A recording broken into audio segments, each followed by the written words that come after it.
Kini ang pasundayag nga halad sa grupo sa mga kabatanunan sa Dakbayan sa Bugo, probinsya sa Sugbo. Gamit ang rondalya, daw dadon kanila sa probinsya pinaagi silang pagtukar niini.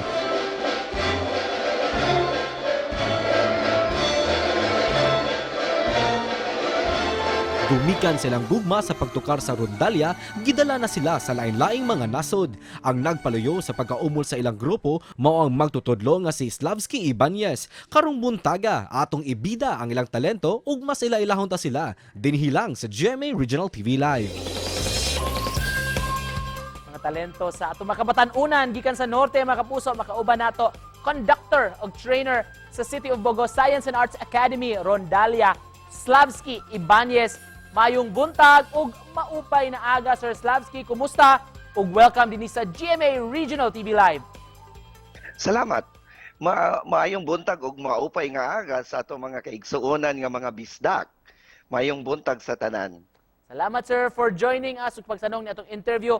Hisgutan nato ang Rondalia ninyo diha sa Bogo City, sir. Kanus-a man ni na umol, sir, o kinsa man ang mga members ni ini? Nagsugod ni ang atong rondalya sa November 2013, duha ka semana, human ni agi si Yolanda sa syudad nga nagkuso-kuso pod nato.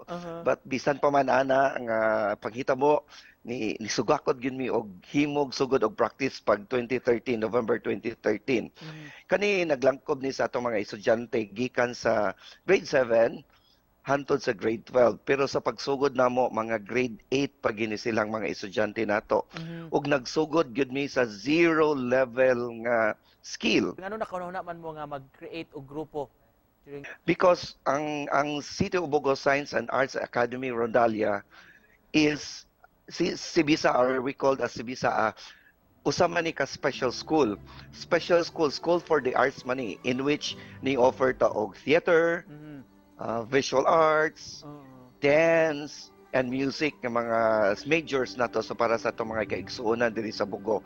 Muna nga part of the requirement ana nga kinahanglan gyud na ay musical group ang usa ka special school for the arts, just like Mandaue City. Ikaw personally, sir, nakahiligan na nimo pagpatukar og mga instrumento?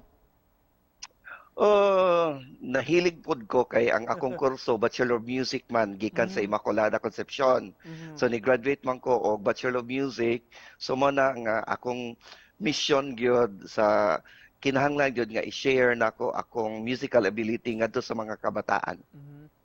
Gumikan nining Rondalia ninyo, sir, asa na mo naabot sa inyong mga performances so far? Nakaabot na mi og layo-layo.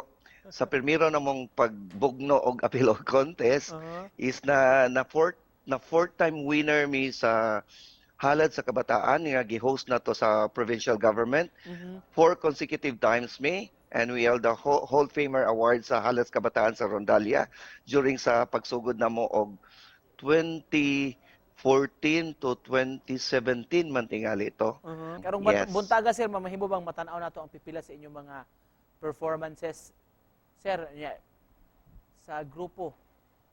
Yes, makabati niya og makakita mo sa abilidad sa atong mga bata diri sa Bugo sa pagtukar sa mga lahi-lahi nga genre nato sa music, Rondalia music.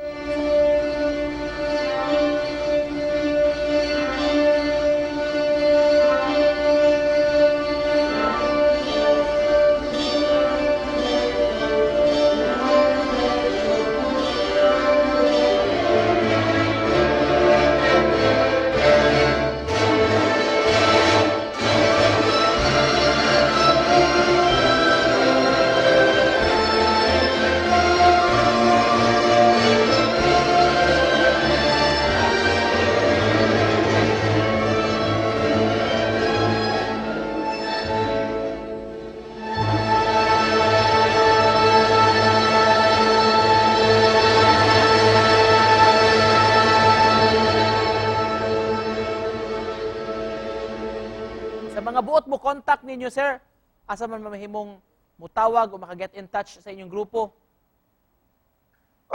Mananghid gito sa principal kay considering ato ning mga estudyante. Estudyante. Mananghid ta sa principal sa City of Bogo Science and Arts Academy. And to close this, Sir Slavsky, ito may Christmas message nga butong ipaambit sa atong mga kapuso nga nagtanaw. Ang pag-share nato sa atong abilidad sa musika, usa na siya ka-gift nga pwede natong mahatag nato sa atong mga kabatanunan, unya pwede po natong maagi na siya pinaskuhan, even though dili na siya material nga pinaskuhan, pero it's a gift from God. So in order nga ma-share po nato sa mga katauhan para ang atong kulturang musikang Pilipinhon dili gyud mamatay. Thank you so much, sir, for joining us ug pagpaambit sa inyong talento ninyo, labi na mga kabatanunan diha sa Bogo City. Slavsky Ibanez, daghang salamat, sir. Walay sapayan og mayong buntag again. Thank you.